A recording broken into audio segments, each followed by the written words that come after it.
सब परेशान है, हर व्यक्ति दुखी है, हर परिवार दुखी है, हर गांव दुखी है, हर प्रांत दुखी है, हर देश दुखी है। दुनिया का कोई ऐसा देश बताओ जो सुखी हो? सब दुखी, सब समस्या से ग्रसित हैं। श्री हरिनाम की कृपा से गिने चुने ऐसे लोग हैं जिन्हें न कोई शोक है, न जिन्हें कोई संकट है, न जिन्हें कोई समस्या है। वो तो नाम के प्रताप से आनंद में है। फिरत स्नेह मगन सुख अपने, नाम प्रसाद सोच नहीं सपने। स्वप्न में भी शोक नहीं हो। गोस्वामी जी कह रहे हैं कवितावली में कि आप राम राम तो करने लग जाओ तो प्रारब्ध के अनुसार जो आपके जीवन में शोक आ रहा है उस शोक को शोक हो जाएगा। आप समझे हमारी बात? नहीं समझे? आप एक काला धागा, पीला धागा और ये कर लेना, वो टटको टोना कर लेना, उल्टी बेलपत्ती चढ़ा देना, सीधी चढ़ा देना, काला तिल चढ़ा देना और यूं कर देना, त्यों कर देना। और कुछ महान भाव तो कहते वहाँ जाके समोसा खा लेना, वहाँ जाके कचौड़ी खा लेना। इन सब के जंजाल में आपको पड़ना नहीं पड़ेगा। आप राम राम करने लगो तो सोच को भी सोच हो जाएगा कि अरे इसके कर्म तो ऐसे थे लेकिन हमारी तो दाल ही नहीं गल रही, हम क्या करें। शोक को शोक हो जाएगा और संकट पे संकट पड़ जाएगा। यदि तुम राम राम करने लगे तो शोक को शोक हो जाएगा और संकट के ऊपर संकट आ जाएगा।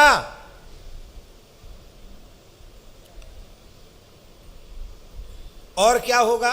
जरत प्रभाव नाम ललित ललाम को, सोच संकटन सोच, सोच और संकटों को सोच हो जाएगा, उन पर संकट पड़ जाएगा। संकट परत जर जरत प्रभाव नाम ललित ललाम को, नाम का ललित प्रभाव ऐसा है कि जो दहन कर्मा अग्नि है वो भी चंदन के जैसी शीतल हो जाएगी और डूबती हुई तुम्हारी नौका, भव मझधार में, भव सिंधु में डूबती हुई तुम्हारी नौका वो उछर जाएगी और उछर ही नहीं जाएगी, किनारे लग जाएगी। किनारा कौन है?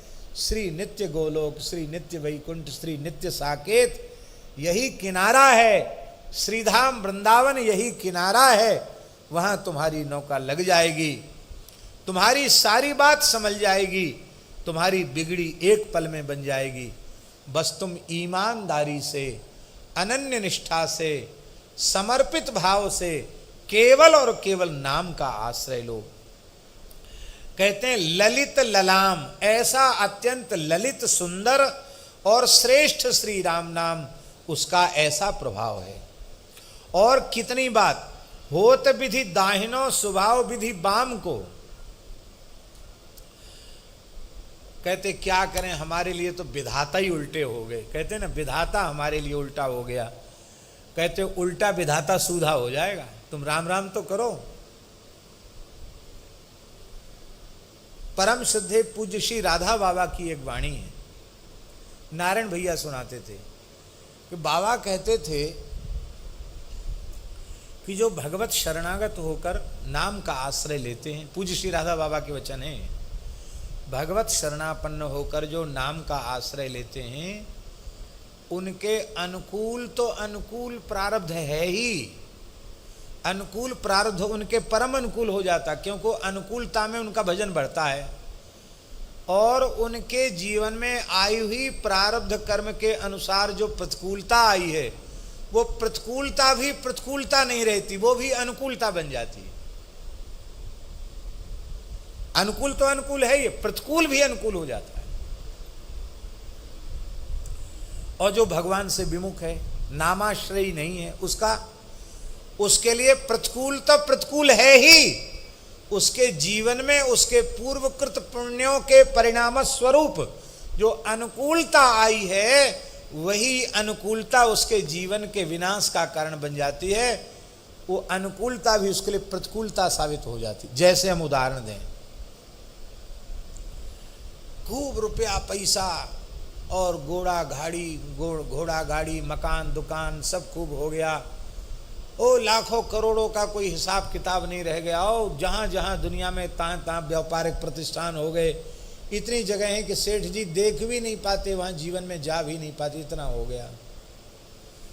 पर कथा कीर्तन सत्संग से नहीं जुड़ा, भगवान से नहीं जुड़ा, तो उस संपत्ति को, उस अनुकूलता को प्राप्त करके 9-10 बजे तक सोएगा, जो नहीं करना चाहिए वो सब करेगा, जो नहीं खाना चाहिए वो खाएगा, जो नहीं पीना चाहिएगा वो पिएगा, जो नहीं देखना चाहिए वो देखेगा, जो नहीं बोलना चाहिए वो बोलेगा।